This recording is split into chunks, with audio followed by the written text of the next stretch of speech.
The Dodge Charger Daytona EV muscle car will be back for its sophomore year, both largely unchanged and thoroughly different. This year the Daytona Coupe is joined by a four-door sedan stablemate. The 2025 Daytona sedan adheres to the same design directive as the coupe that debuted in 2024 but trades a bit of svelte style for the added convenience of a pair of rear doors. The interior follows the retro Edict 2, featuring an updated pistol grip shifter and long, lean shapes accented by continuous stitching that runs across the dashboard and doors. A 100.5 kW nickel cobalt aluminum battery provides voltage for front and rear motors.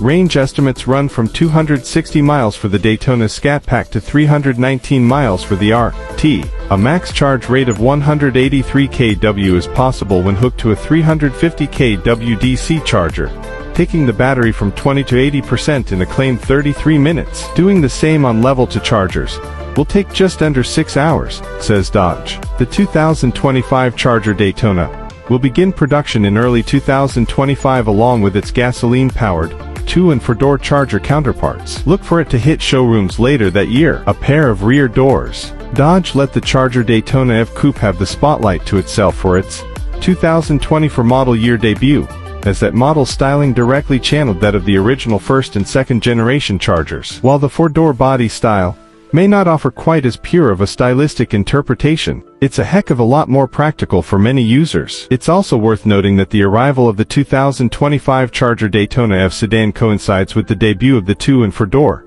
gasoline-powered 2025 Charger models, which we review separately. An even more powerful SRT Banshee trim is also in the works, but we suspect it won't launch until the 2026 model year. The price of the 2025 Dodge Charger Daytona EV is expected to start around $50,000 and go up to $60,000 depending on the trim and options. Both Dodge Charger Daytona models utilize 400V architecture with an integrated charge module and 2 electric motors, one front and one rear, that provide standard all-wheel drive. A 100.5 kW nickel cobalt aluminum battery provides the juice, and 3 levels of regeneration are available via wheel-mounted paddle. Optional direct connection stage power upgrade kits provide a 15-second power boost, 40 horsepower to the RT and 80 horsepower to the Scat Pack, enabling them to access their respective maximum output figures of 496 horsepower for the Daytona RT and 670 for the Daytona Scat Pack. To ensure you don't forget, this EV is a Dodge EV.